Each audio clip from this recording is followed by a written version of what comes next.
یک روزی بخوایم اقدام بکنیم احتیاج به সম্প্রতি যুক্তরাষ্ট্রের সাবেক প্রেসিডেন্ট ডোনাল্ড ট্রাম্প এক চাঞ্চল্যকর মন্তব্যে দাবি করেছেন তিনি খামেনির অবস্থান জানেন, তবে এখনই তাকে মারবেন না।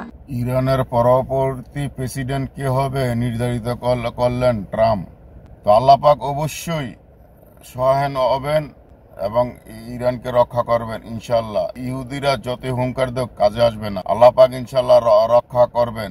ট্রাম্পে বলতেছে খামেনি নাকি তার অবস্থান জানে, সে তাকে এখন মারবে না, সময় হলে সে মারবে। সে এমন একটা বার্তা দিয়েছে, কিছুদিন আগে বিমান হামলায় খামেনির কিছু ঘনিষ্ঠ লোকজন নিহত হয়েছে, সেখান থেকেই বার্তা দিয়েছেন ট্রাম্প। তো খ্রিস্টানরা যতই কিছু করুক ইনশাআল্লাহ ইরান জয় হবে। তাহলে চলেন আমরা নিউজটি দেখে নিই। এরপর থেকে শুরু হয়েছে গুঞ্জন, ৮৬ বছর বয়সী খামেনির মৃত্যু হলে কে হবেন ইরানের পরবর্তী সর্বোচ্চ নেতা। এই প্রশ্ন আরো জোরালো হয়েছে সাম্প্রতিক এক ইসরায়েলি বিমান হামলার পর। হামলায় খামেনির বেশ কয়েকজন ঘনিষ্ঠ উপদেষ্টা নিহত হয়েছেন। তাদের মধ্যে রয়েছেন বিপ্লবী গার্ডের প্রধান হোসেন সালামি, ব্যালিস্টিক ক্ষেপণাস্ত্র কর্মসূচির প্রধান আমির আলী হাজিজাদেহ এবং গোয়েন্দা প্রধান মোহাম্মদ কাজিমি। এদের সবাই খামেনি ঘনিষ্ঠ সহযোগী ছিলেন।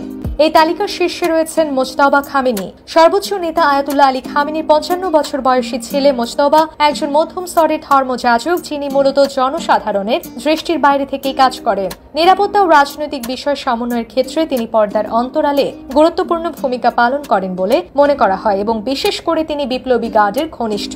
অনেক পর্যবেক্ষক বিশ্বাস করেন যে খামেনি নীরবে তাকে উত্তরাধিকারের জন্য প্রস্তুত করছেন। তবে ক্ষমতার একটি বংশীয় হস্তান্তর ইরানের মতো রক্ষণশীল প্রতিষ্ঠানের মধ্যে প্রতিরোধের সম্মুখীন হতে পারে।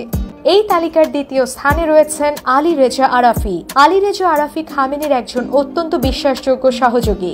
আরাফি গুরুত্বপূর্ণ পদগুলোতে রয়েছেন, যেমন বিশেষজ্ঞরা পরিষদের উপসভাপতি, গার্ডিয়ান কাউন্সিলের সদস্য এবং কুম শহরের শুক্রবারের নামাজের নেতা। তার ইরানের ক্ষমতার কাঠামোর প্রতি গভীর জ্ঞান এবং বোঝাপড়া রয়েছে। তালিকার তৃতীয় স্থানে রয়েছেন আলী আসগর হেজাজি। সর্বোচ্চ নেতার কার্যালয়ে রাজনৈতিক নিরাপত্তা বিষয়ক উপপরিচালক হিসেবে পরিচিত হেজাজির পর্দার আড়ালে বিশাল প্রভাব রয়েছে। রয়টার্স তাকে দেশের সবচেয়ে শক্তিশালী গোয়েন্দা কর্মকর্তা হিসেবে বর্ণনা করেছে।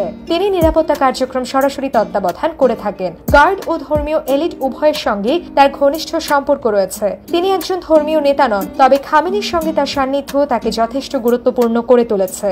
এই তালিকায় চতুর্থ স্থানে রয়েছেন মোহাম্মদ গোলপায়েগানি। মোহাম্মদ গোলপায়েগানি খামেনির অফিসের দীর্ঘদিনের প্রধান কর্মী এবং তার সবচেয়ে বিশ্বস্ত সহযোগীদের একজন। তিনি অনুগত এবং গোপনে থাকার জন্য পরিচিত।